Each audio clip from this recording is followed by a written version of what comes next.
if you've ever wanted to create a membership site, this is really going to help. It kind of gives you a good kind of overview, some great tips on making it successful, and some real talk, because people will tell you that, you can set up a membership site, the money will roll in and you'll be set for life. Not necessarily.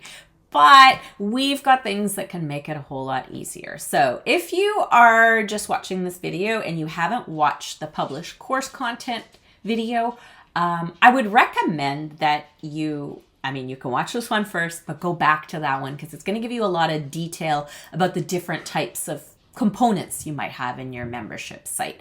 So it will help a lot. And I'm also using kind of an example using our Better Me for the New Year publishing kit, which includes 12 done-for-you courses that you can customize and publish as your own. And each package includes a course book, and they're all on personal development topics. And there's a 7-day challenge, there's a journal, a planner, and there's also a workbook and checklist upgrade. So you have lots of this content that will be a great foundation for a membership site.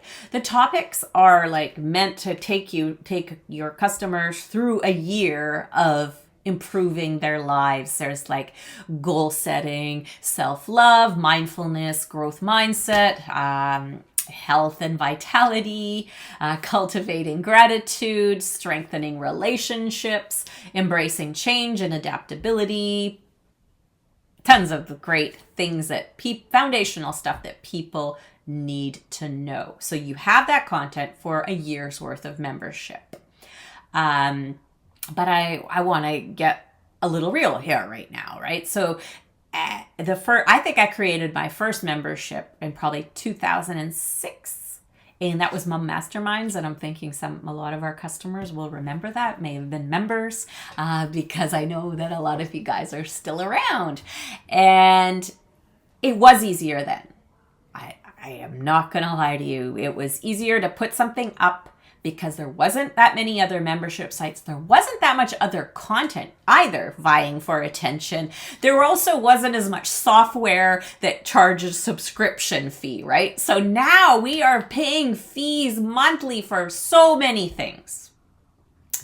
And so the ability to get our customers to pay each month, we have to have a really enticing offer, and we have to also keep them, because we know that when it's budget time and people are like, oh my goodness, look at my credit card bill, and they're going to run through those things and they're going to cut off anything that they're not using, which makes sense. We don't want customers who aren't using our stuff to continue to pay us money.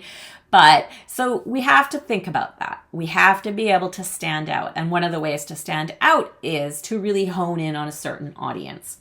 So we're giving you all this personal development content, and unless you already have a big audience that already hangs on every word you say and they're going to want to just join you to improve their lives, I would say you want to hone in on a specific audience, whether it's stay-at-home moms, college students, first-year college students, graduate students, I don't know. Could be all kinds of different things, because we all, athletes, they all need these skills, right? And so the content can be adapted to them. It doesn't mean you have to go and change absolutely everything, but you have to have that perspective for them. So that will help you stand out.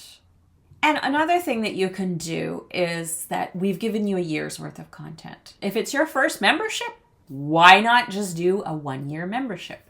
It's nice to have an open-ended thing, and eventually I think you do want something where you're drawing in, you're having in your funnel, you end up with a membership where people come in and they stay and they continue on.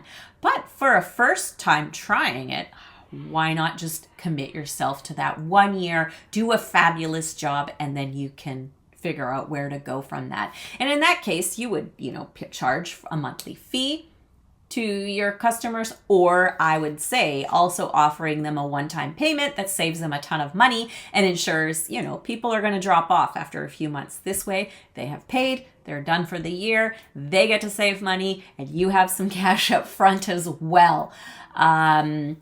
But you can leave it open-ended if you want, if you plan to continue on. But I think but it's important to remember. I know when people do memberships that aren't open-ended, you're going to have this money coming in. You do need to remember that at the end of the road, they're not going to be paying that monthly fee anymore. So you'll need to start developing a new plan.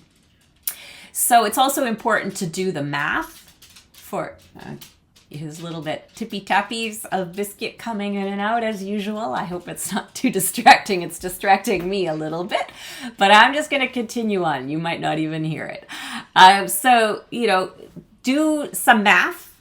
First of all, think about how much it's going to cost you to publish the content, to customize it, the platform you're going to use, if you're hiring someone to help you manage it and publish it, or the time you're going to put into customizing it, or doing live sessions and adding more of your personal time into it, which can really boost the value, right? So if you're just going to publish what we offered you, I think your results are going to be limited. But there's so many ways to easily enhance it by doing a monthly session, by being a part of these 7-day challenges. The content's ready for you. You just have to be present and encourage people and be a part of it.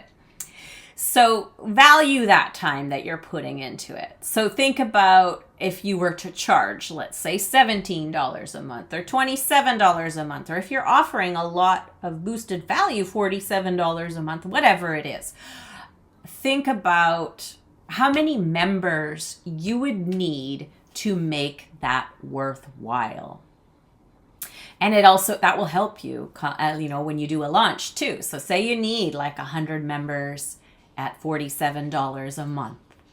And then some of those members might pay the yearly fee, so it'll change, but roughly you've got that, and you've got a goal for your launch.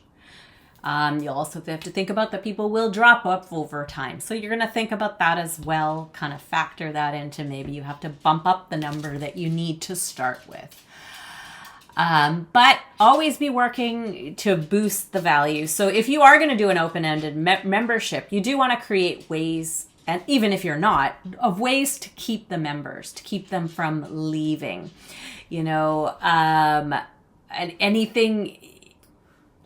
You can do these live sessions that they want to be a part of. You can have these interactive challenges, or maybe it's stuff that they have to log into their account to access some templates or something that you're providing them each month that they're really going to want to have, that they don't want to quit. Or maybe you can develop some kind of online tool if you're using a course platform that has some cool things in it, or your community can also, if you're working to develop your community, that they just want to be a part of that.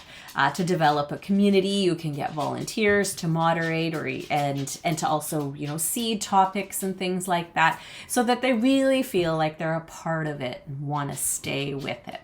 So as you can see, I'm telling you, we've got this base content, which is going to save you so much time and so much money in creating it yourself, that you've got this extra time to do those other things that are going to keep them, that are going to boost the value.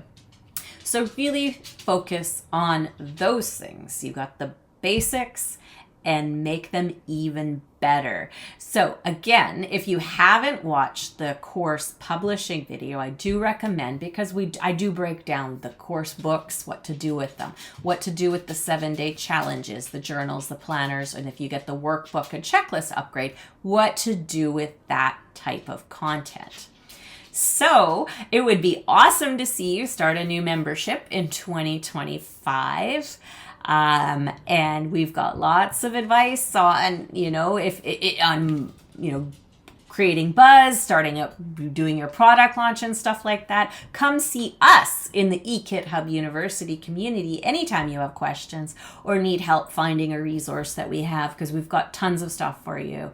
So I look forward to seeing your new membership in 2025.